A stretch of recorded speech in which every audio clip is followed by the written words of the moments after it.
जय हिंद दोस्तों, अगर आप एक एवरेज स्टूडेंट हो या फिर अगर आप एक बिलो एवरेज स्टूडेंट हो तो आज इस वीडियो के खत्म होते होते आप एक टॉपर बन चुके होंगे। अगर आप एक एवरेज स्टूडेंट हो तो अगले 15 दिनों के अंदर आप एक एवरेज से एक टॉपर स्टूडेंट बन जाओगे। इसका मैं आपको आज गारंटी देता हूं। मैं आपको वादा करता हूं कि आज अगर आपकी क्लास में परसेंटेज 55% से लेकर के आज आपकी अगर परसेंटेज 85% तक है तो इस वीडियो के बाद मैं आपको 3 ऐसी स्ट्रैटेजीज बताऊंगा जो आपको टॉपर बनाएगा, जो आपका परसेंटेज 55 या फिर 85 से लेकर के 95% तक लेके जाएगा। इसकी मैं आपको गारंटी देता हूं। आप मानोगे नहीं, आज से कुछ साल पहले जब मैं अपने स्कूल डेज में था, जब मैं किसी क्लास की पढ़ाई कर रहा था तो मेरे भी एक टाइम पे 57% आए थे। 57%। मैं बिल्कुल बिलो एवरेज स्टूडेंट था, लेकिन इन 3 चीजों को करके, इन 3 लाइफस्टाइल को चेंज करके, पढ़ने का तरीका बदल के मैं 93% तक पहुंच पाया। और ये चीज आप भी कर सकते हो। 96, 97%, इसका मैं आपको वादा करता हूं। इस वीडियो को बस एंड तक देखिए और ध्यान से सुनिए। सबसे पहली चीज जो आपको करना है, ये बहुत इंपॉर्टेंट है, बहुत ज्यादा, कि देखो, इसको समझो। टॉपर कैसे बनता है? अगर आप आज एक टॉपर बनना चाहते हो तो आपको यह चीज समझना पड़ेगा कि जो टॉपर है उसकी परिभाषा क्या है। टॉपर एक्चुअली में बोलते किन्हें हैं? आमतौर पे हम टॉपर उन्हें बोलते हैं जिनकी क्लास में या किसी भी एग्जाम में जो परसेंटेज होती है वो 90% से ज्यादा होती है। अब ये कितनी भी हो सकती है, 91, 92, 93, 95, 98, इवन 100%। उन बच्चों को हम क्लास में टॉपर्स बोलते हैं, रैंकर्स बोलते हैं। तो कभी आपने सोचा है कि वो ऐसा क्या कर रहे हैं जिससे वो टॉपर है, जिससे आपकी परसेंटेज उनसे काफी कम आ रही है? वो ऐसा क्या डिफरेंट कर रहे हैं? जब आप इस चीज को गौर से देखोगे तो आपको पता चलेगा कि जो टॉपर है, जो 95% आने वाला बच्चा है, वो अपने टॉपर बनने की जर्नी में, जब वो अपने क्लास में एग्जाम की तैयारी कर रहा होता है, तब वो कुछ भी ऐसा डिफरेंट नहीं करता है जो आप नहीं कर सकते, या फिर उस समय उसको खुद को भी नहीं पता होता है कि वो ऐसा क्या अलग कर रहा है जिससे बाकी बच्चों से उससे ज्यादा स्कोर आ रही है। लेकिन जब उसको 95 या 96% आ जाती है, उसके बाद उसको यह चीज रियलाइज होता है कि उसने जो करा है वो सबसे ज्यादा क्लास में टेस्ट दिया है, उसने सबसे ज्यादा बार प्रैक्टिस करा है, उसने सबसे ज्यादा बार रिवीजन करा है, तब जाकर के वो 95% तक पहुंच पाता है। नहीं समझे? मैं बताता हूं। अगर आपको टॉपर बनना है तो आपको इन तीनों चीजों से प्यार करना पड़ेगा। आपको इन तीनों चीजों को अपने लाइफस्टाइल में डाल लेना है एनी हाउ, तब जाकर के आप 55 से 95% तक पहुंचोगे। और वो है आपका मॉक टेस्ट। वो है आपका मॉक टेस्ट पहला, ठीक है। उसके बाद आ जाता है वो है आपका PYQ, okay, previous year question. And उसके बाद जो आपका आ जाता है वो है आपका सैंपल पेपर, ओके। ये जो 3 चीज है, mock test, previous year question and sample paper, ये किसी टॉपर का साथी होता है। अगर कोई भी टॉपर आज टॉपर बन पा रहा है, कोई भी स्टूडेंट 95% ला पा रहा है, तो वो इसलिए नहीं ला रहा है कि वो सिर्फ पढ़ रहा है, वो इसलिए ला रहा है क्योंकि उसने उन जितने भी टॉपिक्स जो भी उसने पढ़ी है उसको उसने बार बार प्रैक्टिस करा है, बार बार, मल्टीपल टाइम। और जितना ज्यादा वो प्रैक्टिस करते जाता है, उसकी जो मतलब क्वेश्चन बनाने की जो लय है, क्वेश्चन बनाने की जो फ्लो है, स्पीड है, क्वेश्चन को समझने या पढ़ने की जो ताकत है, वो और ज्यादा ग्रो हो जाती है। अगर आप एक एवरेज स्टूडेंट हो तो मैक्सिमम आप किसी टॉपिक को पढ़ने के बाद दोबारा उसे कब पढ़ते होंगे? जब आपका एग्जाम आता होगा, जब एग्जाम से पहले उसको आप रिवाइज करते होंगे। लेकिन आप मानोगे नहीं, आप उस चीज को जब एक बार रिवाइज करोगे तब तक जो टॉपर, जो 95% ला रहा होगा, उसने उस चीज को 10-10 बार रिवाइज कर लिया होगा। और ये एक चीज है जिसने मुझे भी 93% लाने में मदद करा।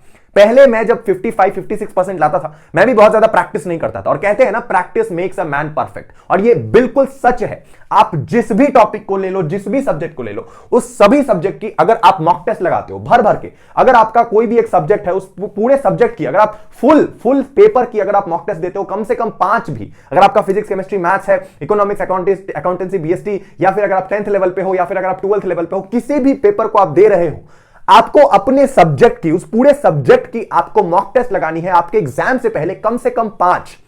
और उससे भी पहले आपको क्या करना है कि उससे भी पहले आपको PYQ, आपको जो PYQ होता है वो आपको देख लेना है। जब तक आप प्रीवियस ईयर क्वेश्चन अच्छे से नहीं देखोगे तब तक आपको यह अंदाजा ही नहीं लगेगा कि आपके एग्जाम की डिफिकल्टी लेवल क्या होती है। एक जो टॉपर बच्चा होता है ना, वो पहले से प्रीवियस ईयर क्वेश्चन को स्कैन कर लेता है अपने दिमाग में। उसे पता होता है कि पास्ट में किस तरीके के क्वेश्चंस आए होते हैं। जिस समय आप घूम रहे होते हैं दोस्तों के साथ, उस समय वो प्रीवियस ईयर क्वेश्चंस देख रहा होता है।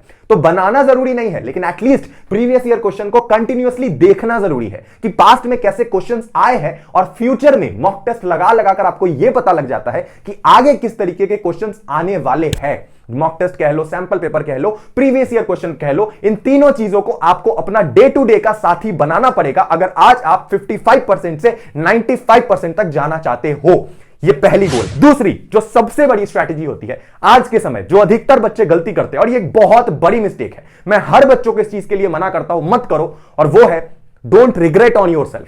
मत करो, अपने ऊपर रिग्रेट मत करो, या फिर अपने आप को कर्स मत करो। देखो बहुत से ऐसे स्टूडेंट होते हैं, बहुत से ऐसे स्टूडेंट जो कि किसी चीज से ना बहुत डरते हैं, किसी चैप्टर से बहुत डरते हैं, किसी सब्जेक्ट से बहुत डरते हैं, और वो जो डर है ना वो उसको मार देता है पूरी तरीके से, वो उसका कॉन्फिडेंस ही तोड़ देता है। मान लो आज आपका कोई सब्जेक्ट है, अगर आपका मान लो अगर आप एक ये जो आपका बुक है, इस बुक में आपका 1 2 3 4 5 6 7 8 चैप्टर है, जिसमें से आपको पहला चैप्टर बहुत अच्छे से आता है, दूसरा चैप्टर भी आपको बहुत अच्छे से आता है, तीसरा चैप्टर भी आपको बहुत अच्छे से आता है, इवन पांचवा चैप्टर भी बहुत अच्छे से आता है, छठवां भी आता है, सातवां भी आता है। लेकिन ये जो फोर्थ नंबर चैप्टर है, ये जो फोर्थ नंबर जो आपका चैप्टर है, ये आपको अच्छे से नहीं आता है। तो अब ज्यादातर बच्चे क्या करेंगे कि वो अपने एग्जाम से पहले इन बाकी के जितने भी 6 चैप्टर्स है उसको बहुत अच्छे से पढ़ेंगे, एक्सेप्ट दीज 4 चैप्टर। ये चौथे नंबर चैप्टर को उनको जाने में भी डर लगेगा। वो चौथे नंबर चैप्टर के बारे में पता है क्या सोचेंगे अधिकतर बच्चे? अरे रहन देते हैं ना, हमारा इतना किस्मत खराब थोड़ी है कि हमें इस चैप्टर से क्वेश्चन आ जाएगा, हमने तो इतना सारा पढ़ रखा है। अगर हमने इतना सारा पढ़ रखा है उसमें से एक अगर नहीं पढ़ा है जो हमें नहीं आता है तो इसको गोली मारो, इतना खराब किस्मत थोड़ी है कि इससे क्वेश्चन आ जाएगा। और एग्जाम में पता है क्या होता है? एग्जाम में वही होता है जो आप नहीं सोचते हो। एग्जाम में आपको स्टार्टिंग के ही हो सकते हैं कुछ क्वेश्चन इस चैप्टर से दिख जाए, और तब जब आपके एग्जाम में गला सूखता है ना, तब जब आपका दिल धक धक धक धक धक धक हार्ट बीट इंक्रीज होता है और वो चीज आपके पूरे पेपर में झलकता है, आपका पूरा पेपर बर्बाद हो जाता है। दैट इज वाई आपको क्या करना है कि आपको अपने हर एक सब्जेक्ट को, हर एक चैप्टर को स्ट्रांग करना है। अगर आज आपको कोई टॉपिक से या फिर कोई चैप्टर से डर लगता है, मैं आपको बस इतना बोलूंगा कि जब तुम दिन में सबसे पहली बार सो के उठो, चाहे तुम 6 बजे उठो, 7 बजे उठो, 8 बजे, और उसके बाद उठने के बाद जब तुम पढ़ना शुरू करो, जितने भी बजे पढ़ो, लेकिन जो पहली बार जब तुम पढ़ने बैठोगे तो उस चैप्टर को उठाओ, क्योंकि उस समय तुम्हारी ब्रेन पूरी फ्रेश है, पूरी तरीके से तुम अब एक दिन की शुरुआत कर रहे हो। तो अपनी दिन की शुरुआत ना ऐसी चीज से करो जो आपको सबसे ज्यादा डराती है। और कोई भी चीज ना शुरुआत में बहुत अनकंफर्टेबल होता है। किसी भी नए चीज को जब आप करते हो तो वो आपको स्टार्टिंग में बहुत अनकंफर्टेबल फील होता है, आपको उसमें अच्छा नहीं लगता, आपको उससे बहुत डर लगता है, इरिटेटिंग फील होता है, आपको वो चीजें हो सकता है ना समझ आए। लेकिन जब आप उसमें टाइम बिताते हो कंटिन्यूअसली, 1 दिन 2 दिन 3 दिन 4 दिन, तो 5वें दिन आपको ऑटोमेटिकली वो सारी चीजें समझ में आने लगती है एंड आपका वो चैप्टर भी कंप्लीट हो जाता है। तो चीजों से मत डरो, अपने ऊपर रिग्रेट मत करो कि मेरा जो चीज छूट गया, मुझे डर लगता है, ये चीज अब से नहीं होगा, मेरा समय बर्बाद हो गया, ये सब मत करो। जो भी समय है, जितना भी समय है, 1 दिन 2 दिन 3 दिन, जो भी चीज आपका बच रहा है, जो भी आपकी कमजोरी है ना, उसको स्ट्रांग कर लो, बस तुम टॉपर बन जाओगे। ओके। और तीसरा जो सबसे बड़ा डिजास्टरस चीज है जिससे बच्चों की जिंदगी बर्बाद हो रही है, जिससे मैंने अपने आंखों से लिटरली देखा है, जो बच्चा आज 95% वाला है वो खुद इस गलती को करने की वजह से 55% पे जाता है। कोई टॉपर बच्चा एवरेज बनते हुए मैंने देखा है, एक ऐसी बड़ी गलती। और तो आप सोच ही लो कि एवरेज बच्चे की क्या हाल होगी। जब कोई टॉपर इस गलती की वजह से एवरेज बन रहा है तो एक एवरेज बच्चा तो फेल हो जाएगा। और वो है सोशल मीडिया, वो है digital content consumption, excessive of digital content consumption.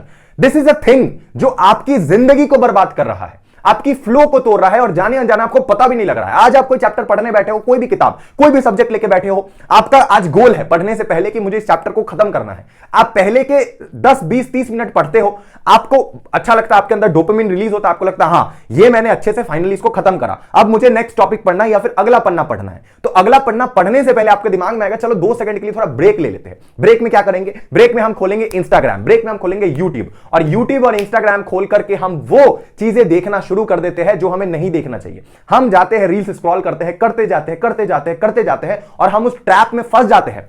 और जैसे तैसे अगर हमने उस चीज से बाहर निकाल भी लिया अपने आप को और पढ़ना चालू कर दिया, फोन को साइड रख के, आप यकीन मानो 90% से ज्यादा बच्चों के दिमाग में वही रील घूमते रहेगा, और आपके माइंड को लगेगा कि जल्द से जल्द इसको खत्म करो जो भी पढ़ रहे हैं, और फिर हम देखने चलेंगे अपने मोबाइल को।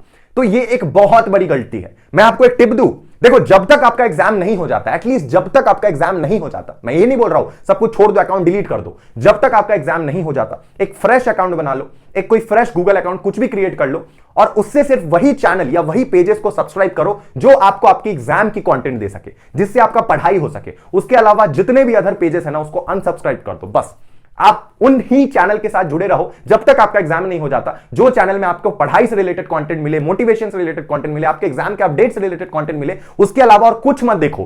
क्योंकि ये जो 1-2 महीना है ना, ये जो 10 15 20 दिन जो आपके एग्जाम से पहले होते हैं, ये चीज आपकी मतलब जिंदगी डिसाइड करती है। तो आप सोच के देखो कि कैसे वो 60 सेकंड की रील कल को आपकी पूरी होने वाली जनरेशन बर्बाद कर सकती है अगर आज आप फेल कर गए तो। सिर्फ उस रील के वजह से, सिर्फ उस डेटा के वजह से, उस सोशल मीडिया ट्रैप के वजह से। तो प्लीज इस चीज में मत फंसो। जब तक आपका एग्जाम नहीं हो जाता फोन को थोड़ा साइड रखो और सिर्फ अपने एग्जाम पे फोकस करो। आप जितना कंसिस्टेंट रहोगे, दिन में 2 घंटा ही पढ़ो, दिन में 3 घंटा ही पढ़ो, लेकिन डेली पढ़ो, डेली कंसिस्टेंसी के साथ। मैं गारंटी देता हूं आपको कि आप अगले 15 दिनों तक इस चीज को फॉलो करो, आप एक टॉपर बन चुके होंगे। मैं आपको इस बात का वादा करता हूं। ठीक है, शुक्रिया वीडियो देखने के लिए। Thank you so much for watching this video. मिलते हैं अगले वीडियो में। Love you, tata, bye bye, जय हिंद।